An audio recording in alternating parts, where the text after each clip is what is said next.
close your eyes for a moment. Not to visualize, not to practice, not to do anything at all. Just close them. Breathe slowly, as if you have all the time in the world, because you do. Feel the weight of your body against the chair.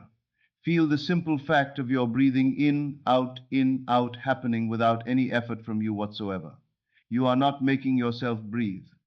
You are not forcing your heart to beat.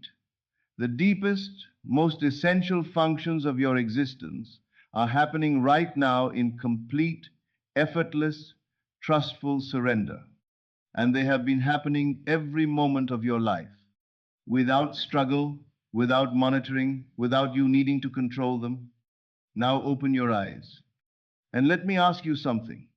If the very force that keeps you alive operates through surrender, if the intelligence that runs your body, grows your cells, circulates your blood, does all of it without your anxious intervention, why have you decided that getting what you desire requires you to fight so hard?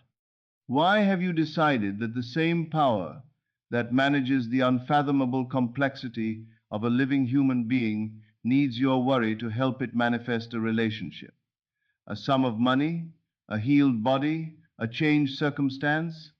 Where did you learn that?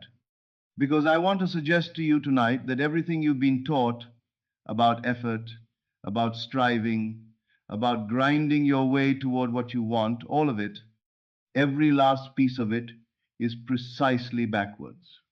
And tonight we are going to turn it around. Let me tell you what most people believe about manifestation. They believe it is a matter of force. They believe that if they do not push, do not strive, do not grind, do not work hard enough and long enough and desperately enough, they will have nothing. That desire must be earned. That the universe is some kind of cosmic employer who evaluates your effort before releasing your reward. And so they push. They do their practices with white-knuckled intensity. They visualize through clenched jaws. They affirm through gritted teeth. They perform their gratitude and their faith as though they are being graded, as though there is some celestial auditor checking the quality of their feeling and deciding whether it is good enough to qualify for delivery. And then they wonder why it feels like swimming upstream, why the more they try, the more exhausted they become, why the desire seems to stay just out of reach, always approaching, never arriving, like a horizon that retreats as you walk toward it. I want to tell you why. Because anxiety is itself an assumption. When you strive toward something with urgency, with desperation, with the grinding energy of someone who needs to make something happen, underneath all that effort is a belief. A deep, structural, fully operative belief.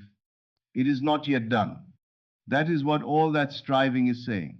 Every anxious visualization, every desperate affirmation, every frantic technique performed from a place of need, all of it is broadcasting with perfect clarity the assumption that the desire is still absent, still pending, still out there somewhere, waiting to be earned, to be deserved, to be wrestled into existence. And consciousness, which is the only creative force in the universe, which creates not from what you perform, but from what you assume, hears that, and faithfully, precisely, without judgment or mercy, delivers more of the same, more absence, more not yet, more almost but not quite, because that is what you are most deeply, most consistently, most honestly assuming. So what is the alternative? Not passivity, not indifference, not sitting in your chair doing nothing and waiting for the universe to deliver your desires to your doorstep. The alternative is something far more demanding than striving and far more powerful. Relaxation. I do not mean the relaxation of someone who has given up. I do not mean the slack-jawed indifference of someone who has decided nothing matters. I mean the relaxation of someone who knows. There is a particular quality to the stillness of a person who genuinely knows something. Think of a woman in the early months of pregnancy. She cannot yet see the child. She cannot yet feel it move. To the outside world, nothing has visibly changed. And yet she does not lie awake at night wondering if the baby is going to happen. She does not perform elaborate rituals to ensure the growth continues. She does not check obsessively for signs that something is forming. She knows, and from that knowing, she moves through her days with a quality of quiet confidence that requires no external confirmation. The absence of visible proof does not disturb her. Why would it? She already knows what is true. That is the state I am describing. Not the frantic energy of hoping it works, not the exhausting performance of believing hard enough, the simple, grounded, almost boring certainty of someone who has accepted a fact. It is done, not will be done, not working toward done, not hoping to be done. Done, already, now, complete. And from that assumption, held not through effort, but through genuine inner acceptance, the world has no choice but to reorganize itself in accordance. Now, I want to say something that may challenge you. The world has taught you that ease is suspicious. It has told you, in 1,000 explicit and implicit ways, that things worth having must be hard to get. That struggle is evidence of seriousness. That if something comes easily, you probably don't deserve it, or it probably isn't real, or there must be a catch.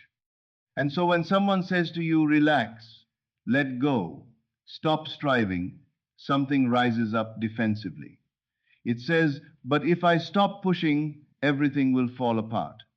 If I stop worrying, I'm being irresponsible. If I stop trying so hard, I'm giving up. I want to look at that belief very carefully. Because what it is actually saying is this: I do not trust the law. I believe my effort is more powerful than the creative force of consciousness itself. I believe my worry is doing something useful. I believe that if I stop monitoring, stop controlling, stop forcing, the universe will simply forget about me. Do you see how much power that belief gives to your doubt? Do you see how it makes your anxiety the most important force in the equation, more important than the law, more important than the assumption, more important than consciousness itself? This is the trap within the trap. The belief that struggle is necessary is itself the thing preventing the effortless arrival of what you desire. Because when you struggle, you are assuming scarcity, you are assuming resistance, you are assuming that getting what you want is, by nature, hard. And the law, which has no opinion, which simply delivers the physical equivalent of your dominant inner state, gives you exactly that experience. A world where getting things is hard, where everything requires effort, where nothing comes easily, not because that is the nature of reality, but because that is what you have most deeply, most persistently assumed reality to be. Let me tell you what happens when you genuinely relax into the assumption of the wish fulfilled. Not what I promise will happen, what must happen. By law, first, your inner conversation changes. Right now, for most people, the inner conversation sounds like a person who is managing a crisis. What if it doesn't come? What if I'm doing this wrong? What if I don't deserve it? What if I've missed something? What if the timing is wrong? An endless loop of contingency and doubt running underneath everything like a low-grade fever. When you genuinely inhabit the state of the wish fulfilled, when you actually, truly, without performance, assume that it is done, that conversation changes. It becomes quiet. Not because you have suppressed the doubt by force, but because the doubt loses its premise. It cannot run the loop of what if it doesn't come when you have genuinely accepted that it already has. The fear-based inner conversation needs the assumption of absence to survive. Remove that assumption, and it simply has nothing to stand on. In its place, stillness, a quality of inner silence that is not empty but full, pregnant with the reality of the fulfilled desire, saturated with the feeling of already. Second, your body changes. You know what anxiety feels like in your body. The tightness in the chest, the shallow breath, the clenched jaw, the restless energy of someone who is perpetually braced for the worst. That is the body of someone assuming threat, assuming lack, assuming that things might go wrong. The body of someone genuinely at rest in their assumption feels entirely different. The breath deepens without effort. The shoulders drop. The jaw unclenches. The eyes soften. There is a quality of presence not spacing out, but genuinely arriving in the moment that comes when you are no longer bracing against an imagined future. People notice this even when they cannot name it. There is something magnetic about a person who is genuinely at peace with where they are and what they know. Not arrogant peace, the peace of someone who thinks they are better than others, but the quiet, grounded, self-contained peace of someone who simply knows. Third, and this is what the world calls miraculous, though it is only the law, being the law, the outer world begins to reorganize. Not immediately, not always visibly, but with a precision and an elegance that, once you have witnessed it in your own life, leaves you permanently changed. The bridge of incidents forms.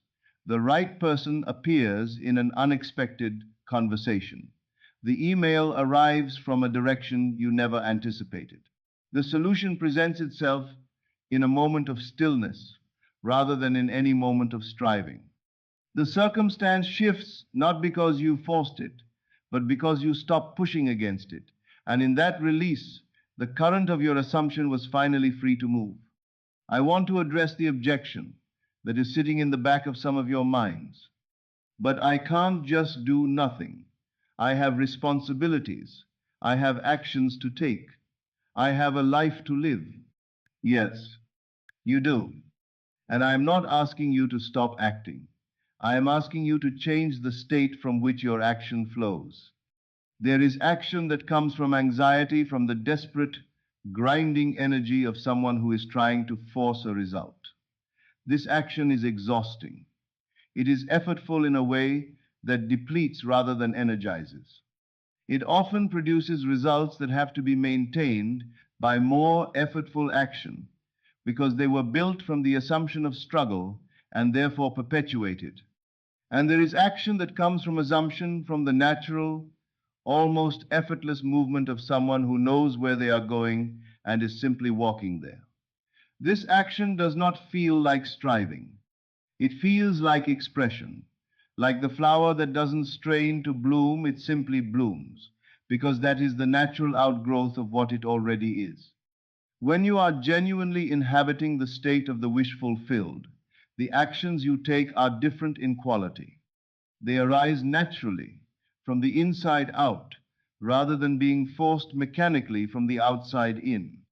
You find yourself drawn to do certain things, to make a certain call, to write a certain message, to go to a certain place, not because you have figured out the optimal strategy, but because those actions feel natural to who you are being.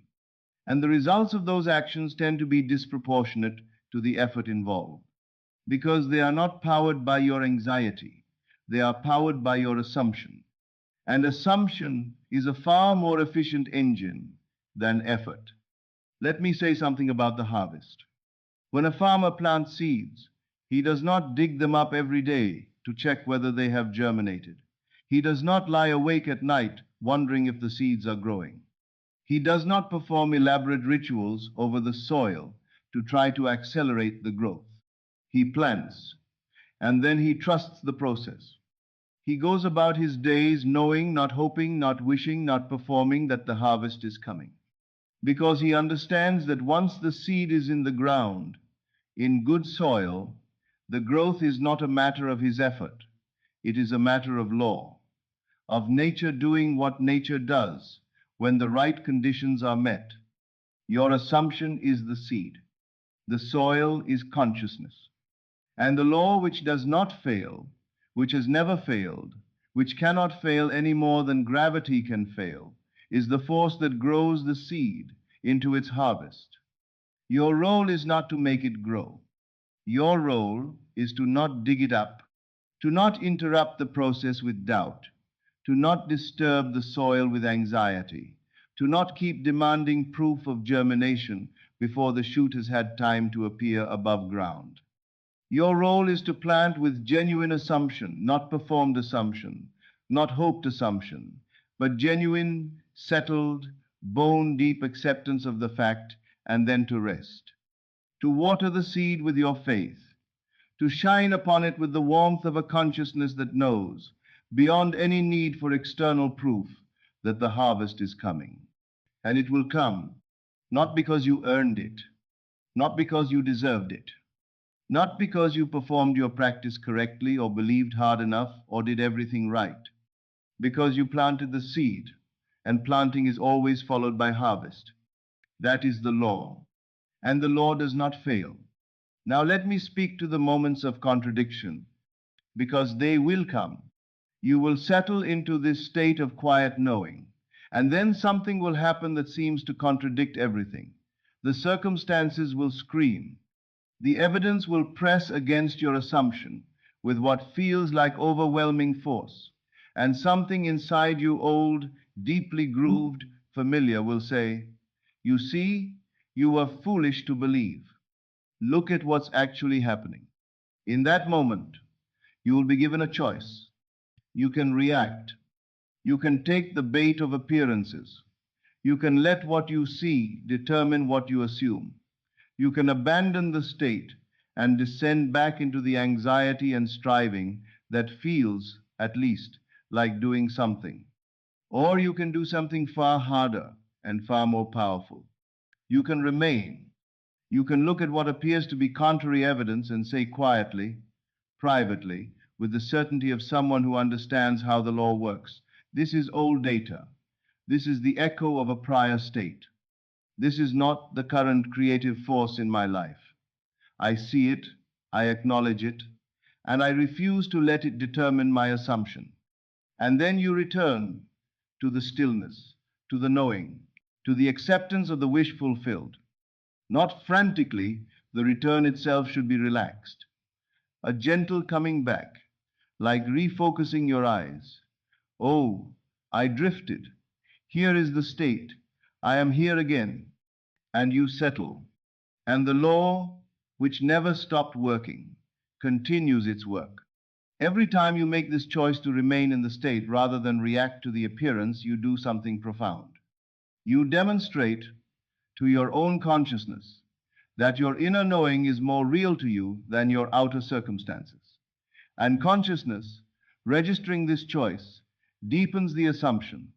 It becomes more embedded, more automatic, more yours, until eventually, and this day comes, if you are faithful, the appearances simply stop moving you. Not because you have become indifferent, but because your inner knowing has become so solid, so settled, so completely your home, that the outer noise simply cannot reach where you live. That is what mastery looks like. Not the triumphant performance of someone who has conquered their doubt, the quiet, unhurried stillness of someone who has simply outgrown the need for external proof. There is a word I want to give you: Sabbath. In its oldest, deepest meaning, the Sabbath is not a day of the week. It is a state of consciousness. It is the holy rest that follows completion. The stillness of the seventh day after the work of creation is done, when the Creator rests in the finished reality of what has been made. "It is good," said the voice of creation. "It is finished," and rested. Not because there was nothing more to do, but because the work of consciousness was complete. The assumption had been made, the seed had been planted, the inner reality had been established. And then rest. This is your invitation tonight, to enter your own Sabbath, to say of your desire, of your fulfilled state, of the reality you have claimed in consciousness, "It is done, it is finished, it is good," and to rest there, not to monitor, not to check, not to strategize or force or perform, to simply rest in the knowing that it is complete. This is not the rest of someone who has given up. It is the rest of someone who has accomplished the only thing that ever needed accomplishing. The inner shift, the acceptance of the end, the assumption, held with genuine, settled, peaceful conviction, that the desire is already done in consciousness, and that consciousness is the only reality there is. Everything else is merely the echo catching up. So let me give you something practical to carry out of here tonight. Not a technique, a question. How would I feel if I knew, beyond any doubt, that what I desire is already done? Not how would I feel if I saw proof? Not how will I feel when it arrives? How would I feel right now if I simply knew the way I know my own name, the way I know what city I live in, that it is already complete in consciousness and therefore inevitable in form? Sit with that question. Not to find the right intellectual answer, but to find the feeling, the actual felt sense of what that knowing would be like in your body, in your breath, in the quality of your inner silence. And then this is everything be that. Not perform it, not display it. Be it. Let it change your breath. Let it soften your jaw. Let it slow your walk and deepen your voice and quiet the urgency in your eyes. Let the feeling of it is done become the atmosphere you move through, the air you breathe, the quiet background of everything you do and say and think throughout your day. This is not a technique you add to your existing life. It is an identity you step into. The person who knows it is done moves differently than the person who is hoping it will be done. They inhabit the same body, they face the same circumstances, and they live in completely different realities. Because they are being completely different assumptions. And consciousness, which is the only creative force there is, delivers the physical equivalent of the assumption you are most deeply, most persistently, most truly being. I want to close with this. You are not here to earn your good. Let me say that again, because most of you have been told the opposite so many times that it has become invisible, like water to a fish. You are not here to earn your good. Your desires are not rewards for sufficient effort. They are not prizes distributed to the most disciplined, the most faithful, the most deserving. They are not being withheld by some cosmic authority who is evaluating your worthiness. Your desires are revelations. They are signs precise, personal, intimate signs of what already exists as your inheritance in the realm of consciousness. The moment a desire arises in you, it is because on some level you are aware, however dimly, that this thing belongs to you, that it is available to you, that somewhere in the infinite field of what is possible, this particular reality is calling your name. Your job is not to create it. It already exists. Your job is to claim it. And claiming it does not look like striving. It does not look like performing. It does not look like white-knuckling your way through a visualization practice while secretly terrified it won't work. Claiming looks like acceptance. Quiet, genuine, settled acceptance of the end, of the fact, of the already done. This is mine. I accept it as mine. It is done in consciousness, and therefore, inevitably, it must become done in form. That acceptance, held with real conviction, returned to faithfully when you drift, made the quiet center of your inner life, is the only work that has ever been required. Everything else, all the techniques and methods and practices, have only ever been roads to this stillness, this knowing, this rest. So breathe, let your shoulders drop, let your jaw unclench. Let go of the need to make something happen, to monitor the progress, to perform your faith correctly enough that the universe finally decides you qualify. You already qualify. You always have. The desire in your heart is not a wish, it is a promise. And the only thing standing between you and the fulfillment of that promise is your willingness to stop fighting your way toward it and simply open your hands and receive. It is done. Rest in that. Good evening. This is Never Lectures. I'll see you again in the next video.